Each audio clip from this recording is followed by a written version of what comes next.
fans, and welcome to another.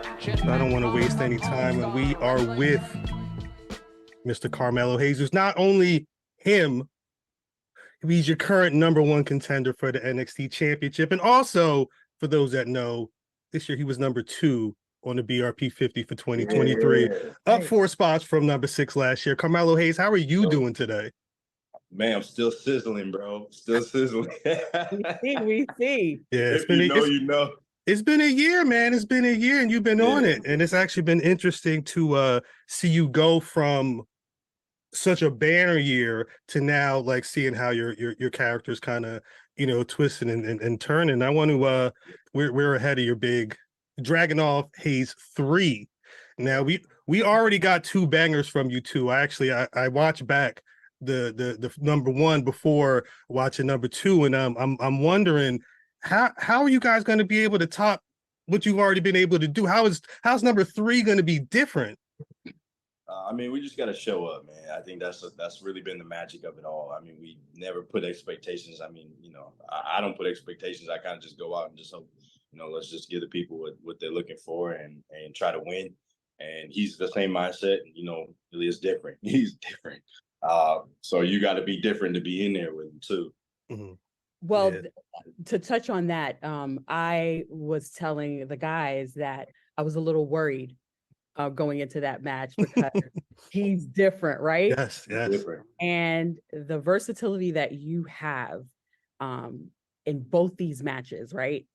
He is that bare knuckle. It looked like he's that hardcore bare knuckle, 3/4 boot wrestling. Yeah. And you showed up and you showed out. And that was, I have to say, that was when I had a turn for who Carmelo was back last year, Dallas. I had another turn seeing you wrestle him the way you did. Right. It was amazing. It showed that you can put whatever style in front of you, you're gonna ace it. Did you feel that way? Did you feel like you were going to ace it? Were you nervous going into the first match? And you killed the first match, right? You both killed the first match. Were you in a mindset like, how could we top that second match? No, just going back to what I appreciate that, by the way. Thank you for saying that. But just going back to what you said, what I was just talking to you about is like, I wasn't putting expectations on how do we top. It was more just like, hey, let's just go out and just do what we do. And the thing is, like, I did, not that I was nervous, but I did understand that I'm like, I can't go into it with the same mindset that I go into a match against Ricochet. You know what I mean? Like, you can't wrestle this dude. Like, I can't do Melo, what people are used to seeing Melo. And I think that was the best part of it all. And that brought out a different side of me.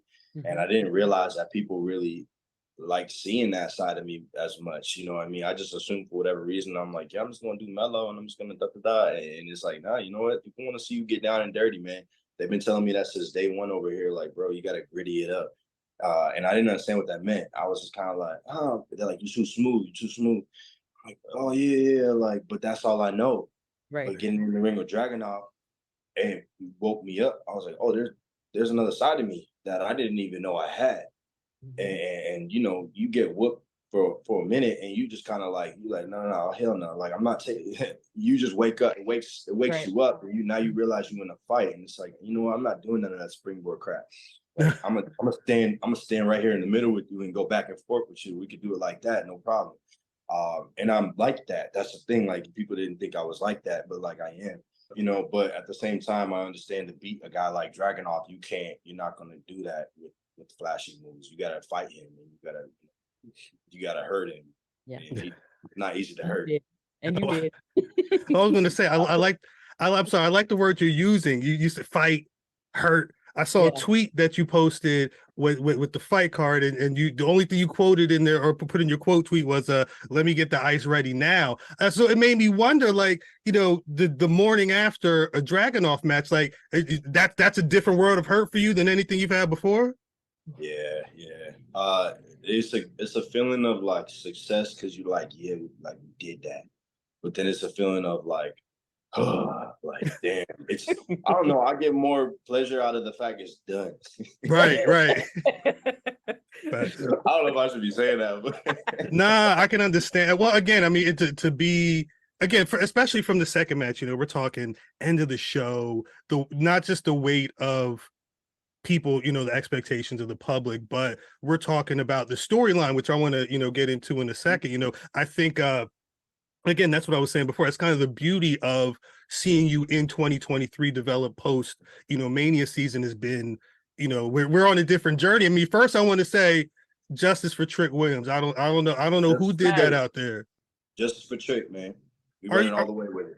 Are you tired of people asking you if you're the one that did it? Because I want to ask. Yeah, I mean, it's just, I'm not tired of people asking me. I'm tired of people assuming. Because you got to understand, man, like there's no evidence that I did that. So it's like, I can understand if there was like, this or that. And it's like, oh, Melo did it. But it's people like, kind of disrespecting my name a little bit, disrespecting my character a little bit, like, assuming that I would do something like that without even kind of like, well, let's see the facts. You know what I mean? It really exposes people on how, easily they switch. That's been my biggest revelation of this whole thing. I'm like, damn, they really switch up on you so quick without even knowing. So it almost makes you like, it kind of like makes you realize like, oh, y'all ain't really for me. Like, if y'all was really for me, y'all would be like, no, oh my God, Melo, we know Melo. Like, Melo would never do that. But instead, it's like everybody's turning their back on me. So it really opened my eyes on a lot of the way people are. But you are smooth, you know that, right?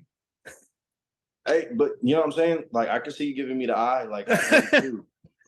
But I said what I said, and No, I do. Well, the thing is, it's one of those things where you don't want to be like you don't want to be having people saying that you're one way that you don't feel that you are, because and at some point for a lot of people, if you're backed into a corner, or if you can only be told that you did something so many times where, hey, that's right.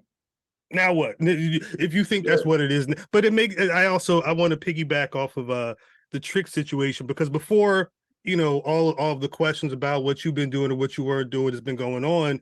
I remember being in California and seeing the two of you, loving life. It's been great to see you guys together and really build. And I wonder, with all those travels, you had to have talked about the future, had to have talked about, what would go down in a couple of years.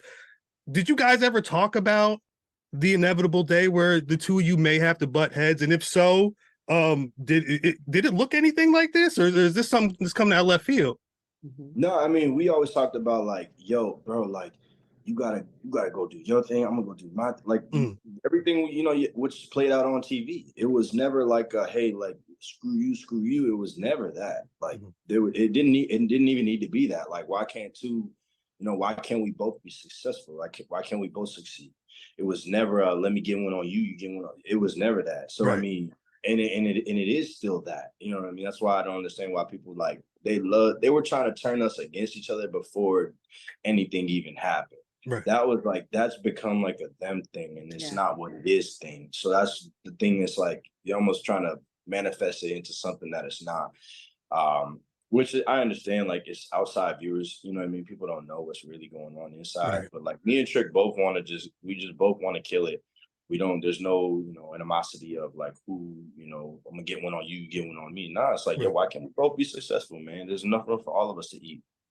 And I have to say that I really appreciate the relationship that you guys have.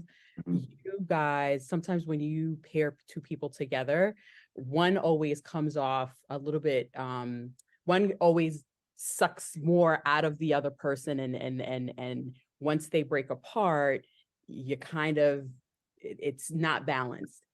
And what I really appreciate about the friendship that you guys have is that you both are superstars. Yeah, thank you. Both came out. I mean, y'all understood the assignment of being partners, and the loyalty should never be questioned. That's great.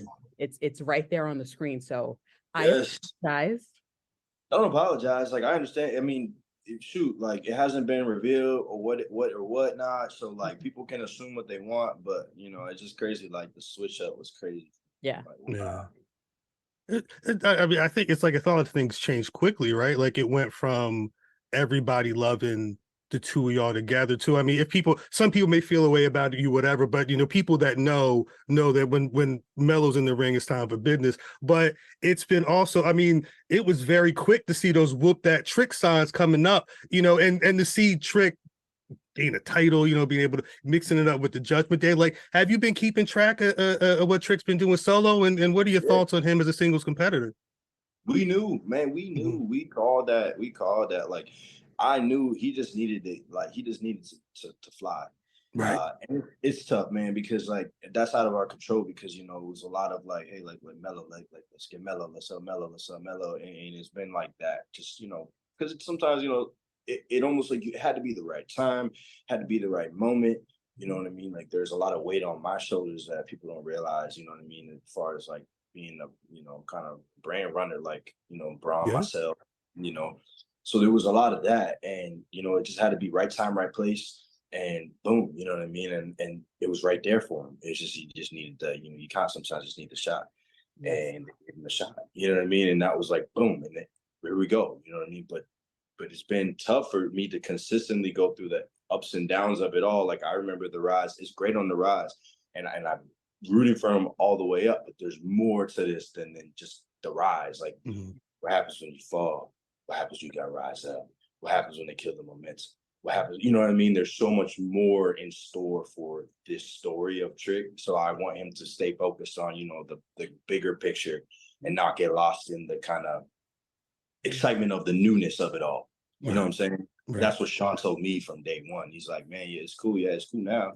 But let's see, are you a flash in the pan? You know what I mean? So I tell Trick that. I said, bro, don't get caught up in this. As a friend, don't get caught up in this. They love you on the way up. They love you on the way up. Mm-hmm, mm-hmm.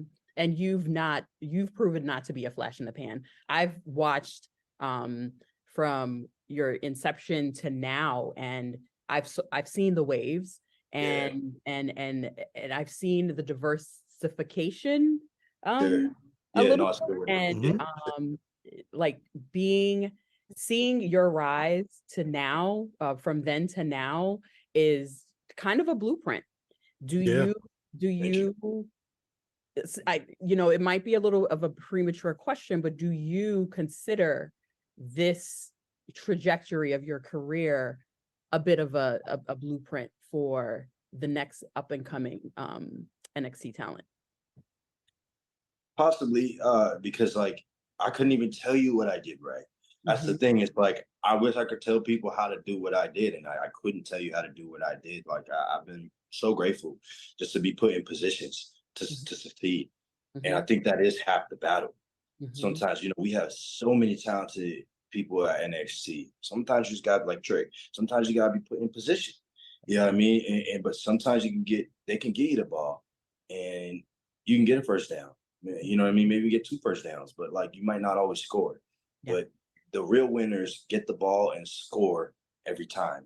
You know what I mean? On that first drive, if you follow, you know what I mean? So it's like, that's how you really keep getting the ball. You know what I mean? It's cool. It's cute when you get first down, and but they want you to get, touchdowns every single time. And that's kind of the pressure that it takes to be, in that spot. But I'm super grateful for that opportunity. I'm super grateful that they gave me the ball.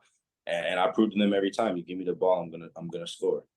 Oh, man. I actually love hearing that from you, especially in the midst of what's going on right now. I mean, while we're also watching for Melo, we're damn sure watching for Jade Cargill as well. And she's on all the shows too. I was glad she showed up last night in the throne, as she should be properly addressed. But in hearing you talk about not just, being, sort of a blueprint for, the future of NXT superstars, but the way you talk to people, like Trick specifically about giving them advice. Have you you've been able to have conversations like that with Jade before? Pick her brain, see where she's at?